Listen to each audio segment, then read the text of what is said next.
Yeah, so I get it. I am late to the party here. Everybody's been talking about the Toronto Maple Leafs and William Nylander, because as far back as yesterday, we had ourselves Elliotte Friedman going out there and indicating that a contract extension could be done soon. Now, I'll just go out there and spare you the details right here. It's all summed up in an article on the Hockey News. Nick Barden wrote this from yesterday. It's a pretty good piece. Here's the report. The Maple Leafs and William Nylander are nearing an 8-year contract extension worth around $92 million. Now, I am making myself very clear in saying that this is not done yet at the time of recording this audio. Who knows? It could be done quickly. By the time this video is uploaded, Nylander could sign the extension within the next hour and this video would be outdated. But because of the timeline handed out by Elliotte Friedman, we may see this tomorrow. Or in 2 days, or sometime within the next week. Take a look at this. During the second intermission of Toronto's game against the Sharks yesterday, Sportsnet's Elliotte Friedman reported that the Maple Leafs and Nylander's camp are very close to a contract, which could come in the next few days. The tweet video has Friedman saying that, hey, I do believe the AAV for Nylander is going to be around 11.5 mil. The quote from Friedman reads this: "It's getting close. The principals aren't talking. The Maple Leafs fly home from San Jose on Sunday, and we could see this, a deal, as soon as Monday. And I do believe the AAV for Nylander is going to be around 11.5 a year." Now obviously there's going to be a ton of debate about this. I think, quite simply, it came down to one fact. The Maple Leafs wanted to keep the player, they think he's a good player and a big part of their future, and this was the price it took to get him for 8 years. We could see it as soon as Monday, around $11.5 million a year. There also were other insiders going out there and saying that the Leafs and Nylander both wanted to get this done before the All-Star break. That was kind of the timeline that we had seen. And that's in February, so we've got a few more weeks till then. But it's apparent that based off of this Friedman update, that talks have really started to pick up, and we could be on the precipice of really seeing this Nylander thing come to an end. Almost in the same way that we had seen the Nylander thing come to an end last time. Remember when he signed the contract that he's currently on, he waited until literally like the last hour or two to get the pen to the paper and sign it, because if he had waited a second longer, he wouldn't have been eligible to play that season? Nylander has always been a hardball negotiator, and a lot of that has to do with his dad. We all recognize the relationship that Michael Nylander has in these contract negotiations, especially when it comes to his own experience, because he used to be a player and he used to do his own stuff. He used to be a tough negotiator too. So, for William Nylander to get $11.5 million a year as a Toronto Maple Leaf, it really makes things interesting, because if you talk about a lot of these other guys, John Tavares making 11 mil, Mitch Marner making 10.9, Austin Matthews making 13, if you tried to fudge Nylander in and say, yeah, this guy is going to be the second highest paid amongst the four, excuse me, I think a lot of Leafs fans would go out there, especially this season, and say, yeah, that's fine. Like, Nylander has been arguably the best player on the entire team.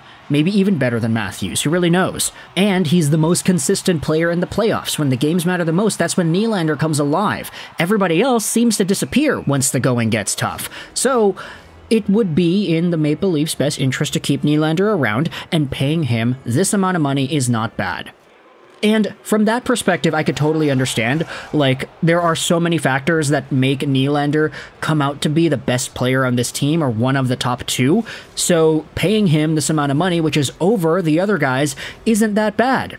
Especially when you consider the cap going up, how $4 million of extra cap room is going to be added on to most of these teams, which is going to be huge, of course.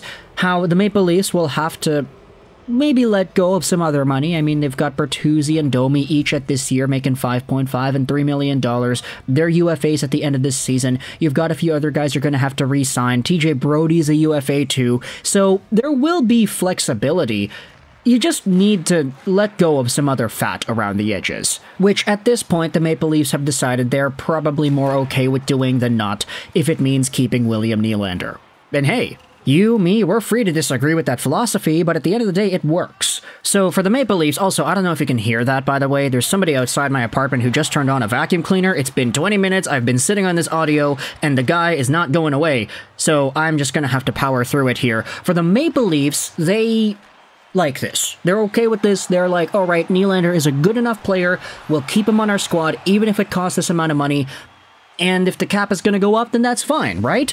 If Nylander continues being the guy that he is this year, which is a 120-point caliber guy, if he's like that for the rest of his contract, if he signs 8 years, he goes on 11.5 mil every single season, he gets 120 points, then okay, like, sign me up. That's a really good cap hit for the guy. In fact, if you just do the math on that, if Nylander gets 120 points every year for the next 8 years after this extension is signed, he'll get 960 points in that entire span, which added onto his current point record of 484 points would put him in the top...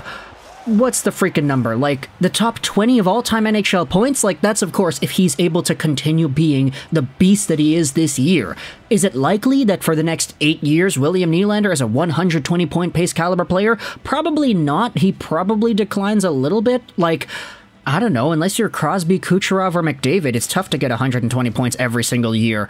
So, of course, this is the season where Nylander had to go out there and perform, because if he was going to go out there and get his money anywhere, it would be because of this season. He's been so good for the Toronto Maple Leafs, and if he's able to continue like that, then great. But as we've seen with other guys like Mitch Marner, John Tavares, it's not always the case that players that are this good are able to continually be that good as their careers go on. So we'll see whether or not that actually affects the perception as to how people view this Nylander deal as his career continues.